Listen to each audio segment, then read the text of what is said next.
Assalamualaikum warahmatullahi wabarakatuh. Perkenalkan, nama saya Nur Aisyah Jamila. Di sini saya akan mempresentasikan hasil dari kerja praktek saya dengan judul Analisis Risiko Kegagalan Proses Produksi Badihul Anwa dengan menggunakan metode FMEA yang dilaksanakan di PT Pindad Persero, Divisi K3, KIA dan K3LH bagian kendaraan khusus. Lalu ada tempat kerja praktek. Saya melakukan kerja praktek di PT Pindad Persero beralamat di Jalan Jenderal Gatot Subroto nomor 517 Kiara Condong, Bandung. Lalu perusahaan ini merupakan perusahaan BUMN atau perseroan terbatas industri pertahanan dengan jumlah karyawan kurang lebih ada 3.000 karyawan. Lalu ada sejarah perusahaan yang pertama pada tahun 1808 yaitu pada masa kolonial Belanda. William Herman Daendels mendirikan bengkel untuk pengadaan, pemeliharaan, dan perbaikan alat-alat perkakas senjata, lalu juga mendirikan bengkel amunisi dan juga laboratorium kimia, dan juga Institut Pendidikan Pemeliharaan dan Perbaikan Senjata dari Jatinegara yang direlokasikan ke Bandung. Lalu keempat bagian bidang perusahaan tersebut digabungkan menjadi artileri, Inrichtingen atau AI, itu pada masa kolonial Belanda. Lalu pada tahun 1942 yaitu pada kependudukan Jepang, AI tidak mengalami perubahan penambahan instansi maupun proses produksinya, akan tetapi hanya diubah saja namanya menjadi Daiichi Kozo atau DIK. Lalu pada tahun 1945 karena Jepang menyerah pada sekutu dan terjadi kekosongan kekuasaan di Indonesia, maka pemuda pejuang berhasil merebut AI di tangan Jepang dan menamakannya sebagai pabrik senjata Kiara Condong. Lalu pada tahun 1950 yaitu Pindad ini berubah dari Komando Utama Pembinaan menjadi Badan Pelaksanaan Utama di lingkungan TNI Angkatan Darat. Lalu pada tahun 1983 Pindad itu sebagai perseroan, yaitu pada tanggal 29 April 1983 Perindustrian Angkatan Darat resmi beralih status dari institut yang sebelumnya di bawah naungan Departemen Pertahanan dan Keamanan menjadi perseroan terbatas dan namanya yaitu PT Pindad Persero. Lalu selanjutnya ada ruang lingkup dari PT Pindad, di mana PT Pindad ini merupakan perusahaan BUMN yang bergerak di bidang alutsista atau alat utama sistem persenjataan dan produk komersial. Adapun produksi dan manufakturnya yaitu ada produk senjata dan munisi, produk kendaraan khusus, produk militer dan komersial, produk konversi energi, produk komponen sarana dan prasarana dalam bidang transportasi, produk mekanikal, elektrikal, optikal, dan optoelektronik, lalu produk alat berat, yang selanjutnya ada produk sarana pembangkit, dan yang terakhir ada produk peralatan kapal laut. Lalu pada bidang jasa itu ada perekayasaan sistem industri, pemeliharaan produk atau peralatan industri, pengujian mutu dan kalibrasi, konstruksi, pemesinan, heat and surface treatment, lalu drilling, blasting, jasa pemusnahan bahan peledak, jasa transportasi bahan peledak, dan yang terakhir ada jasa penggunaan bahan peledak. Lalu selanjutnya adalah pelanggan dari PT Pindad.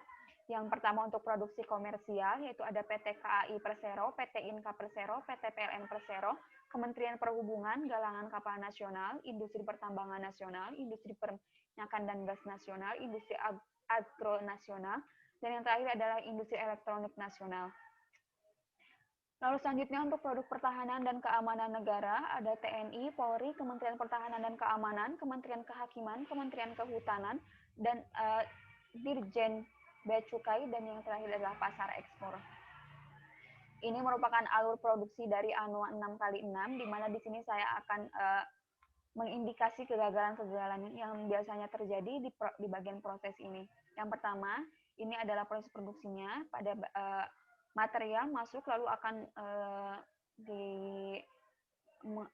akan mendapat perlakuan cutting, ada laser cutting, ada flame cutting, lalu ini scrap merupakan hasil sisa-sisa dari cutting ini. Lalu selanjutnya ada pembentukan, bending, rolling. Di sini afbramen merupakan proses penghalusan dari beberapa bagian ujung dari hasil cutting. Lalu selanjutnya adalah assembly bagian kiri, kanan maupun atas, yaitu bagian atap. Lalu selanjutnya adalah full welding.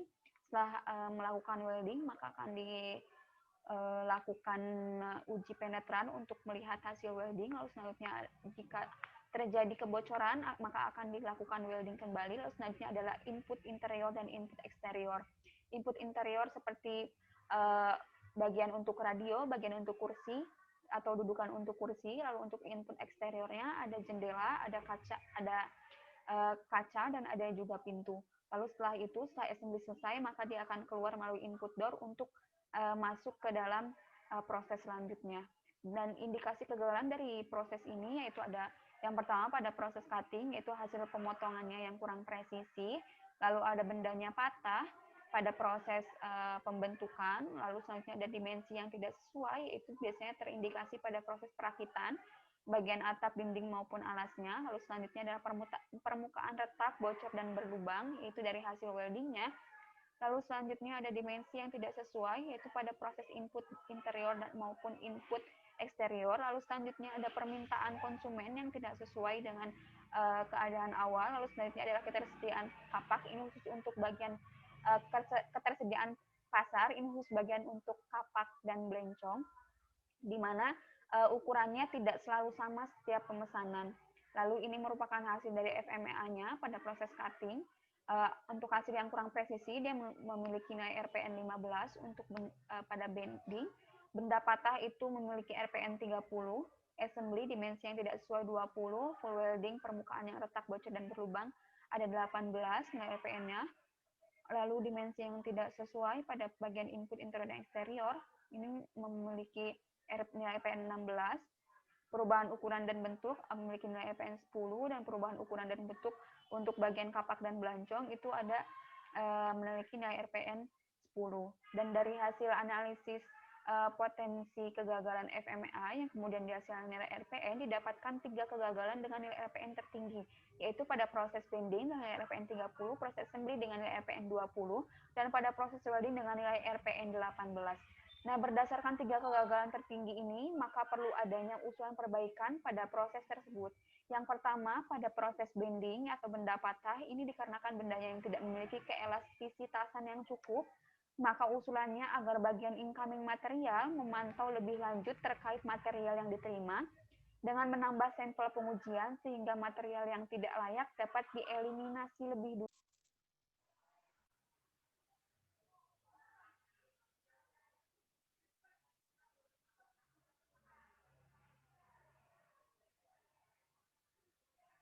Sehingga dapat dieliminasi lebih dulu sebelum masuk ke bagian produksi. Lalu selanjutnya adalah ketidaksesuaian ukuran pada proses cutting dengan usaha perbaikannya untuk memberikan arahan kembali kepada operator agar lebih teliti dan mempelajari gambar secara lebih lanjut. Lalu selanjutnya adalah pada bagian welding, yaitu kebocoran, keretakan, dan lubang pada permukaan hasil weldingnya. Usulan perbaikannya adalah operator lebih teliti dan menjaga konsistensi dalam proses welding. Lalu selanjutnya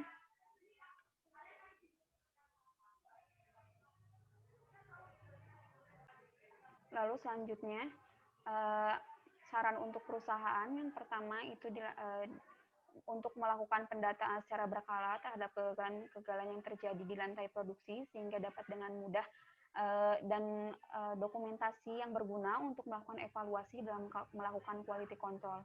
Lalu jika dilihat dari kegagalan yang ada, perusahaan ini dapat mengupayakan tindakan yang segera dalam penanganan agar resiko kegagalannya ini tidak terjadi berkelanjutan serta dapat lebih meningkatkan kualitas mutu produk yang dihasilkan. Lalu selanjutnya ini ada beberapa dokumentasi yang dapat diambil.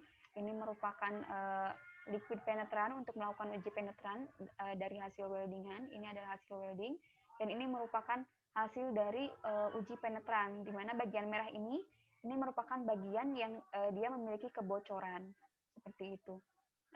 Oke. Terima kasih, sekian presentasi dari saya, kurang lebihnya mohon maaf. Wassalamualaikum warahmatullahi wabarakatuh.